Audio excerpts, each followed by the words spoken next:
Et salut à tous, ici S-Play. Donc oui, ça peut vous paraître assez étrange que je refasse une vidéo comme ça improviste, mais du coup oui, aujourd'hui c'est une nouvelle vidéo, alors j'ai pas de décor, j'ai pas de texte, rien. Je voulais juste éclaircir certains points avec vous, donc durant cette petite minute, avant que la vidéo commence, donc oui, cette vidéo sera bel et bien sur un S-Play Tuto Magic et non sur cette vidéo, enfin, sur le moment où je parle.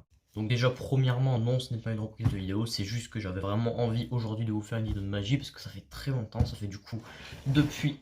Hop, je vous la fais juste ici, donc du coup ça fait depuis le 20 décembre je crois 2018. Bon en tout cas c'est sûr que c'est depuis décembre 2018 que j'ai pas fait d'Esplay Tuto Magic pardon. Donc déjà que j'ai fait celui-là sur Esplay OKLM et en plus il date de 2018 donc du coup voilà, j'aimerais bien reprendre doucement à faire des vidéos donc si jamais ça vous gêne pas, j'aimerais bien, disparition, j'aimerais bien recommencer les Esplay Tuto Magic. Et du coup, deuxième chose, donc la plus en rapport avec l'Esprit Tuto Magic cette fois-ci, c'est en l'occurrence du coup l'intro, que vous connaissez je pense très bien, donc je vais vous la présenter juste après quand on va commencer la vidéo. Et bien du coup j'ai voulu essayer de vous faire une rénovation, donc une sorte de... Donc la musique on garde la même, mais juste on change les images, on essaie de faire quelque chose de plus propre, mais sachant que c'était déjà très propre ce que j'avais fait pour l'année du coup, parce que 2018 je faisais encore des vidéos, voilà, en temps fin 2018 ça commençait à prendre forme, début 2018 c'était encore un peu bancal, donc je suis très content de ce jeu générique, à part quelques fautes d'orthographe, mais bon ça on peut pas trop m'en vouloir. C'était, voilà, j'avais tout fait à la va-vite, j'étais plus concentré à faire les images que l'écriture. Mais j'aimerais vraiment faire une rénovation de ce générique qui du coup compte 8 épisodes. Donc du coup si on compte celui-ci ça fait 9 épisodes de SP Tuto Magic. Et voilà j'aimerais bien le changer pour le 10ème justement. Pour passer hop, à la 10ème du dessus. On change de générique mais bon ça va me prendre beaucoup de temps. Bon voilà on va pas perdre plus de temps avec ça. On va commencer la vidéo sans plus attendre. Générique.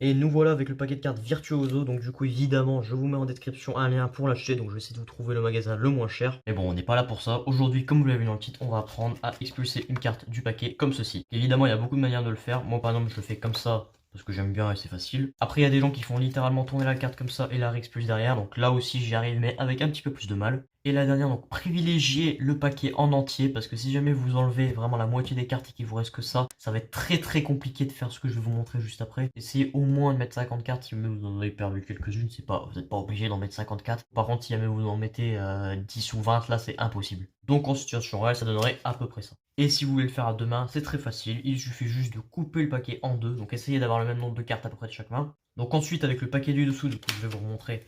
Quand vous coupez la main qui possède le paquet du dessous, vous allez vous servir des doigts, donc juste au-dessus, pour pousser la première carte. Ensuite, vous allez refermer, mais pas à la hauteur de la carte, vous allez refermer à la hauteur du paquet de cartes, qui donnera ceci, donc la carte sera prise en sandwich. Donc là, c'est un mouvement assez technique, mais il va falloir incliner la carte à 90 degrés par rapport au paquet. Excusez-moi, j'ai un petit peu bafouillé. Donc du coup, voilà, il faut que la carte soit inclinée. Donc je précise, là, je suis main gauche. Donc main gauche, il faut qu'elle soit à droite, donc il faut qu'elle soit à l'extérieur. Donc là, par exemple, là, mon pouce est à l'intérieur, il faut qu'elle soit à l'extérieur. Il faut que ce soit toujours à l'extérieur, jamais vers le pouce, il faut que ce soit vers l'extérieur. Ça fait 3 fois que je le dis. Et donc là c'est très compliqué, mais il va falloir du coup appliquer une pression avec le majeur, ce qui va faire sortir la carte. Donc là évidemment là elle revient juste au-dessus, donc vous pouvez également faire ça même si c'est pas super joli. Alors je précise que vous pouvez également faire comme ceci. Donc c'est comme ça que je le fais quand je dois justement aller très vite. Au lieu de couper le paquet et tout, vous pouvez juste la situer et ensuite tirer. Et comme vous voyez la carte vraiment elle part très loin, donc essayez vraiment d'avoir une... Essayez vraiment d'écarter vos deux mains pour avoir déjà une réception stylée de 1 et surtout de 2, évitez que la carte littéralement passe derrière comme ça. C'est-à-dire en fait quand vous allez l'attraper, elle va glisser, vu la force qu'elle a, elle va glisser, du coup elle va repartir derrière. Essayez de faire en sorte de doser votre force pour que la carte justement parte ici et vous puissiez la réceptionner du coup comme ça et éviter de la faire partir n'importe où. Donc du coup je vais donner quelques petites astuces, les démonstrations, maintenant on passe aux explications. Donc pour commencer je vais vous expliquer cette façon là. Alors elle rien de méchant, il suffit juste de pousser la première carte avec votre pouce tout en gardant le majeur et l'annulaire en dessous de la carte. Ensuite vous allez reculer votre pouce et repousser une seconde fois pour la retourner comme ceci. Et là vient le plus compliqué.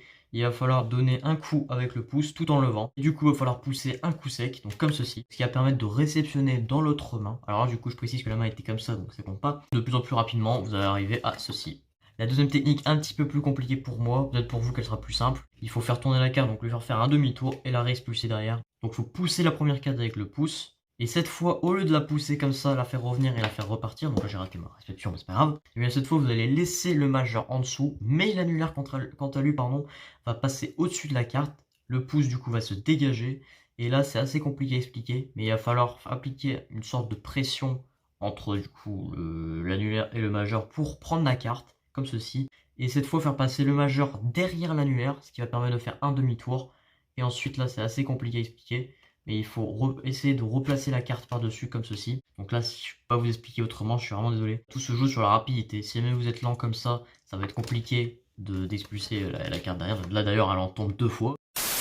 Par contre, plus vous serez rapide, plus elle va commencer à prendre forme. Comme là, c'était plutôt pas mal. Et pour finir, la dernière, alors celle que j'apprécie le moins personnellement, même si elle reste très bien, elle est vraiment assez sympa à faire pour les spectateurs. Alors c'est celle-ci, comme vous avez vu tout à l'heure. Alors déjà de pas trop être super stylée, elle n'a pas une longue portée, donc faut être vraiment collé comme ça, à moins que vraiment vous poussiez la carte comme ça, mais après vous risquez justement qu'elle fasse plein de vrille ou qu'elle tombe directement. Je suis pas très fan de cette technique, mais je peux vous l'apprendre, hein. Je sais que certains ça peut leur plaire. Donc comme ceci. Et cette fois pour changer, on va pas s'occuper de la première carte, mais plutôt du paquet, donc en l'occurrence la deuxième carte. Avec le pouce, vous allez ramener la seconde carte vers l'extérieur. Et du coup, je pense que vous avez compris comment ça marche. Le fait de ramener la carte vers l'extérieur va donner un coup en dessous de la carte, ce qui va permettre de l'envoler. Faites attention parce que si jamais la carte est trop vers l'extérieur, ça va faire ceci. Donc évidemment, c'est pas ce qu'on veut. Nous, ce qu'on veut, c'est expulser la carte. Et le problème, c'est que du coup, là, la vrille n'est pas contrôlable. Il faut que ce soit la chance qui soit avec vous. Sinon, après, là, je peux pas trop faire grand chose pour vous. C'est pas super stylé, mais bon, c'est toujours mieux que de faire hop. Non, c'est toujours mieux. Mais bon, si jamais je dois vous conseiller d'en faire un, ce serait celui-ci. Bref, voilà, il y a plein de choses à faire avec un paquet de cartes. Et là, en l'occurrence, même pour expulser une carte, la faire tourner, plein de trucs à faire. Mais ce sera l'objet d'un prochain tuto. Et voilà, c'est la fin de cet épisode numéro 9 DS Play Tuto Magic. J'espère qu'il vous aura plu. Évidemment, si c'est le cas, n'oubliez pas votre magnifique pouce bleu, l'abonnement et le commentaire, ça fait toujours plaisir. N'hésitez pas à me faire part de vos avis en commentaire, je les lirai tous de toute façon. Et donc faire un petit tour dans la description, donc là, ça va pas changer. Toujours le lien pour la chaîne s'abonner ici.